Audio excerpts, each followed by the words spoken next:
तुम्ही दोघेही जेवून घ्या. तुम्ही जेवला नसाल ना? मी थांबते त्या काकांकडे. नाही ताई तू जेवलीस? हो मी जेवली आहे. तुम्ही दोघं सुद्धा जेवून घ्या आणि मला असं वाटतं आता आराम करा. मी इकडे आहे, मी थांबते त्यांच्याबरोबर. नाही नाही ताई, तुम्ही इराजवळ थांबा, कारण ती तुमच्याशिवाय झोपणार नाही. आम्ही थांबतो ना इथे बाबांजवळ. R you sure? हो. पण दया काकांना 4 वाजता एक इंजेक्शन द्यायचंय, ते न विसरता द्यायचं, विसरू नका. ओके? हो हो, आहे माझ्या लक्षात. तरी मी एक काम करते, मी अलार्म लावून ठेवते, म्हणजे तुझ्या लक्षात राहील. अलार्म वाजला की त्यांना इंजेक्शन द्यायचं. ओके? आणि तुम्हाला काही लागलं तर प्लीज मला सांगा. मी जागी आहे, मी झोपत नाही. हो. जेवा.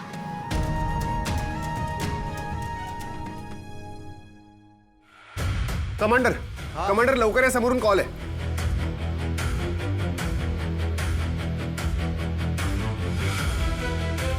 जैन सर, आम्ही कस्टडी हँडओव्हरसाठी रेडी आहोत. वेळ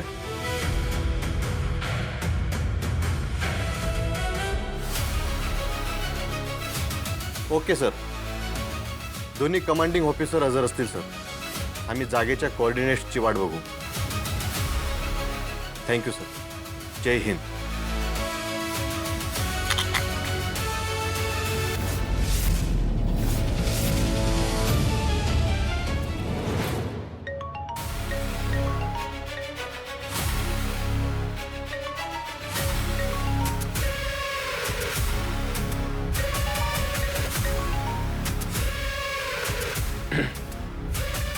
बोला. पहाटे 3 वाजता गुलाबची कस्टडी द्यावी लागणार आहे. सीबीआय लोकेशन लवकरच पाठवेल. 3 वाजता गुलाबची कस्टडी द्यायची आणि 4 वाजता बाबांना इंजेक्शन द्यायचं. एक काम करूयात, केदार तू इथे थांब, बाबांना इंजेक्शन दे. मी तिकडे जाते आणि गुलाबची कस्टडी देऊन येते. नाही नाही बॉस, ॲक्च्युली प्रोटोकॉलनुसार आहे ना, तुम्हाला दोघांना येणं गरजेचं आहे. ॲक्च्युली गोळी तुमच्या गनने फायर झाली होती आणि तुम्ही हॉस्पिटलमध्ये असल्याने इतर फॉर्मॅलिटीज आणि त्याच्या कस्टडी डॉक्युमेंटवर केदार सरांच्या सह्या आहेत. तर हँडओव्हर स्टेटमेंटवर सुद्धा तुमच्या दोघांच्या सह्या कराव्या लागतील. ठीक आहे.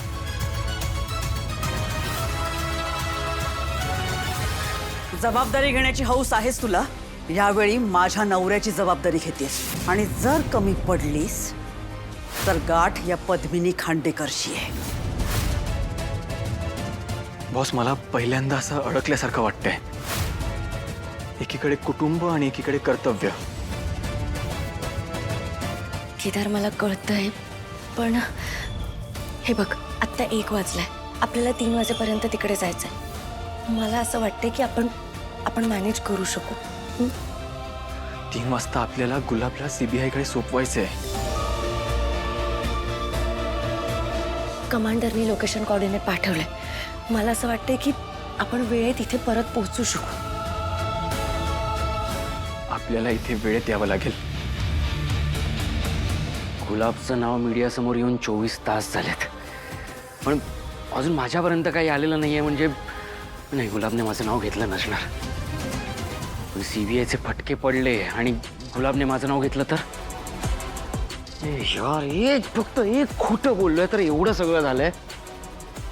खरं कळलं या सगळ्यांसमोर वाट लागेल माझी. यार, मामा पण मला यातनं नाही वाचवू शकणार. काय? अरे युवराज, हां. 1 वाजून गेले. काय झालं, अजून झोपला नाहीस? जागा काय, झोप येत नाहीये का? नाही, हे बाबांचं टेन्शन. पोरकं केलं या माणसाने मला. बघितलं ना, माझं तोंड बघायचं नाही आहे या माणसानं. बरं, तुलाही थांबू देत नाही. तूही गेस्ट रूममध्ये राहतेस. कोण आहे आत? केदार, तारिणी. अम्मा, मी चुकतो, मला मान्य आहे, माझ्याकडून चुका होतात, पण यांना फक्त माझा बेजबाबदारपणा कसा काय दिसतो काय कळतच नाही. असं वाटतं कधी कधी की चला सुसाईड करून टाकावं. काय रे, काय सतत असं अभद्र बोलत असतोस तू? शिवराज, शांत हो.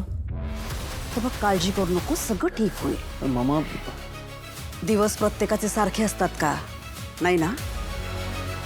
त्यांना आज जे जबाबदार वाटतायत त्यांच्या बेजबाबदारपणाचे रंग उधळले की तुझ्या वडिलांना चांगली अद्दल घडेल. I hope so. I hope so to.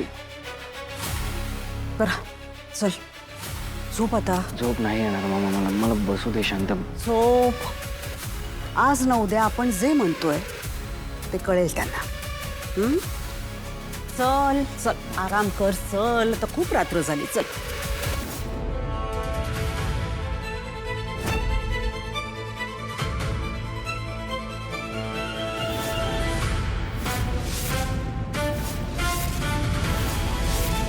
कुठे?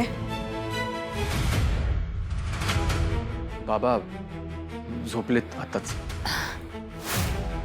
हो आणि त्यांची तब्येत पण सुधारती हळूहळू. तुम्ही नाही झोपलात? तुम्ही दोघं आहात ना त्यांच्या खोलीत. भीती वाटते मला त्यांच्या जीवाची. मला नाही झोप येणार. सॉरी काकू, मी मगाशी जे काही बोलले ते रागाच्या भरात बोलले. यापेक्षाही जास्त महत्वाची कामं आहेत मला. माझ्या नवऱ्याची काळजी घ्यायची आणि सध्या ती जबाबदारी तुम्हाला दोघांना दिली. जर नीट लक्ष दिलं नाहीत, काहीही कमी जास्त झालं तर गाठ माझ्याशी आहे. याद राखा.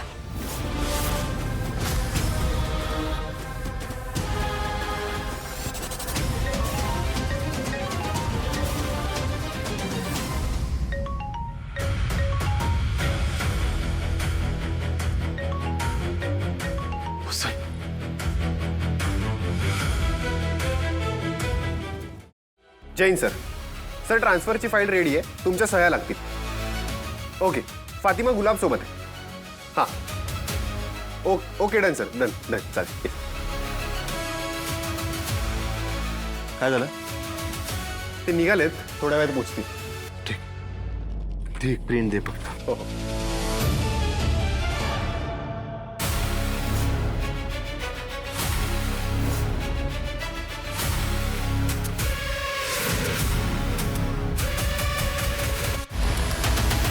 जैन बॉस.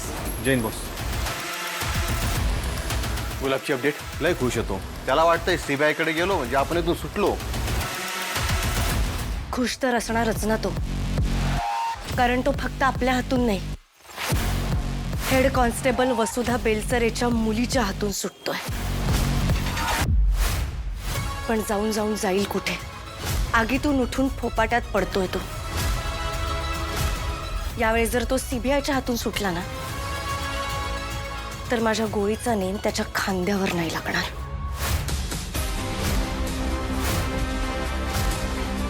बॉस, तुमची आणि केडी सरांची ना याच्यावर कमांडिंग ऑफिसर म्हणून सही लागणार.